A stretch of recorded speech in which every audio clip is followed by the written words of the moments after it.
Sergeant Jack Morgan had always believed in order, discipline, and the quiet strength of those who did their duty without expecting anything in return. He lived that way himself, steady, composed, rarely one for small talk. But even the steadiest of lives can be transformed by an unexpected presence. For Jack, that presence came with 4 legs, sharp ears, and a bark that could stop a man cold. Rocco was no ordinary dog. He was a K-9 officer with a reputation as sharp as his instincts. A large, imposing German shepherd with a jet-black coat and a patch of white on his chest, Rocco had been bred and trained for police work from the start. He could sniff out narcotics in a crowded subway or track a fugitive through pouring rain. But most importantly, he had the rare quality of total loyalty. When Jack was assigned Rocco, he'd expected a working relationship, professional, focused, efficient. What he didn't expect was the bond they'd form, a bond forged in adrenaline-pumping pursuits, late-night patrols, in the silence of unspoken understanding. They were inseparable. Rocco lived with Jack in a modest house just outside of town. A wide porch overlooked a patch of woods. Their life was simple: morning jogs, workdays full of action, and quiet evenings watching the sunset. Jack talked to Rocco more than he ever had with most people. The dog didn't answer, but he listened, and sometimes that was more than enough. One crisp October morning, Jack loaded Rocco into the patrol SUV and began the usual rounds. The air was cool, the roads empty. Dispatch crackled in over the radio. Unit 42, possible disturbance reported in Edgewood Hills. Elderly caller reported yelling next door. Unknown if emergency. Please investigate. Copy that, Jack said, glancing at Rocco through the rearview mirror. Let's go check it out. They arrived in less than 10 minutes. The neighborhood was quiet, rows of houses lined with tall oaks beginning to shed their golden leaves. The house in question looked perfectly normal: 2 stories, white trim, a tidy garden. Jack knocked on the front door. Police. Anyone home? Silence. He waited a few seconds, then knocked harder.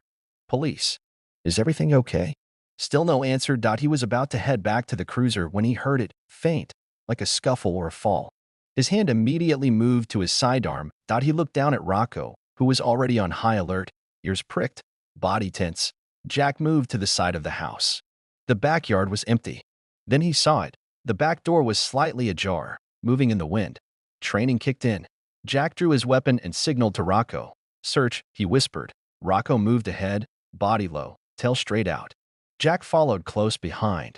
They entered a kitchen, neat, but with a chair knocked over. The air smelled faintly of cologne and something else, fear. Then came another noise. Upstairs, Rocco darted forward, paused silent against the carpeted stairs. Jack followed, weapon raised. The hallway was narrow, ending in a door that stood half open. Rocco paused, growled deep in his throat, then pushed through. What Jack saw made his heart leap. A man, wide-eyed and jittery, held a kitchen knife in his right hand. In front of them sat a woman, late 60s, bound to a chair, a bruise forming on her cheek. Her eyes locked on Jack, filled with desperation. Drop it. Jack shouted, but the man didn't drop it. Instead, he turned and charged. In that split second, Jack raised his weapon, but before he could fire, Rocco launched. The dog hit the man mid-lunge, knocking him off balance. The knife clattered to the floor as Rocco sank his teeth into the attacker's arm, dragging him down. Jack rushed forward, kicked the weapon out of reach, and pinned the man down. Rocco held his grip until Jack had the cuffs on. Good boy, Jack breathed, kneeling to pat Rocco. You saved us.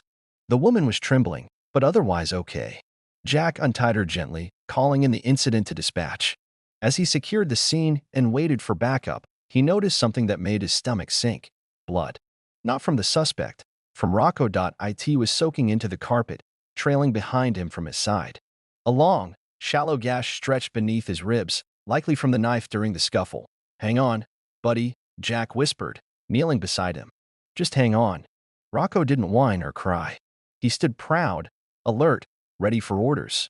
But Jack knew the injury was serious. He wrapped his jacket around the wound, lifted Rocco into the back of the SUV, and drove faster than he ever had before. The veterinary emergency clinic was 20 minutes out of town. Jack made it in 12. Inside, he carried Rocco in his arms like a wounded soldier. The vet techs rushed to help, wheeling him into the back room. He's a police dog, Jack said, trying to keep his voice steady. He took a knife for me. You've got to save him. Dr. Emily Harper, the head vet, nodded without hesitation. We'll do everything we can. Wait here. Jack sat in the waiting room, hands clenched, heart thudding. Minutes passed, then an hour, then two. Finally, Dr. Harper returned, pulling off her gloves. "He's stable," she said. The wound was deep, but it missed vital organs. "We cleaned it, stitched him up, and gave him fluids. He's a tough one." Jack exhaled for the first time in hours. "Can I see him?" She nodded. "Just for a minute." Jack stepped into the recovery room. Rocco lay on a padded blanket, for in his leg, bandages on his side. When he saw Jack, his tail thumped weakly.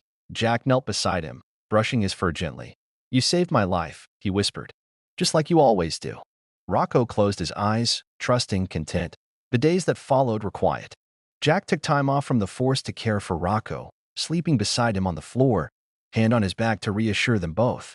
Each day, Rocco grew stronger. Each day, Jack realized how close he'd come to losing the one soul who never let him down. When Rocco was well enough, they returned to the precinct together. The whole department welcomed him back like a hero, treats, toys, even a cake shaped like a bone.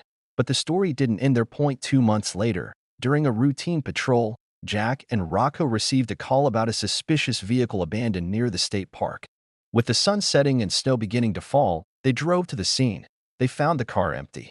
Tracks led into the woods. Jack radioed for backup and followed the trail, Rocco leading the way. Half a mile in, they found a teenager, lost, hypothermic, and barely conscious. Rocco licked his face, nudging him awake, while Jack wrapped him in a blanket and called for medics. Another life saved. Another mission complete. That night, back at home, Jack sat on the porch with Rocco. The stars were out, and the cold wind bit at their cheeks and fur. "You're more than a partner," Jack said, voice soft. "You're my guardian. My family." Rocco rested his head on Jack's leg. They didn't need words. They never did. As the years went by, Rocco continued to serve, his name becoming legend in the department. But eventually, the day came when his badge was retired. Jack held a small ceremony in the station, honoring his years of service. "He's not just a dog," Jack told the gathered officers. "He's the best partner I ever had." In retirement, Rocco still rode in the patrol SUV sometimes, head out the window, ears flapping in the wind. Jack still talked to him every day, still trusted his instincts more than anyone else's. And when Jack finally did adopt a family, marrying a fellow officer and having 2 children, Rocco became their protector too. Gentle, patient, ever watchful. One evening, many years later, Jack sat on the porch again, a little older now, his kids playing in the yard. Rocco lay beside him, his muzzle gray, eyes still sharp. "You changed my life," Jack whispered. "You saved it." Again and again. Rocco didn't move. He just pressed closer, as if to say, that's what partners do.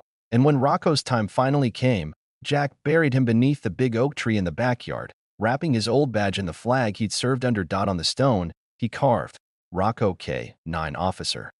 Hero, family. You never let go." Years later, when Jack told his kids about courage, loyalty, and love, he didn't point to a medal or a book. He pointed to the paw print pressed in the concrete beside the front step. Because sometimes, the bravest souls don't wear uniforms. They wear fur, and they save lives not with weapons, but with hearts that never quit.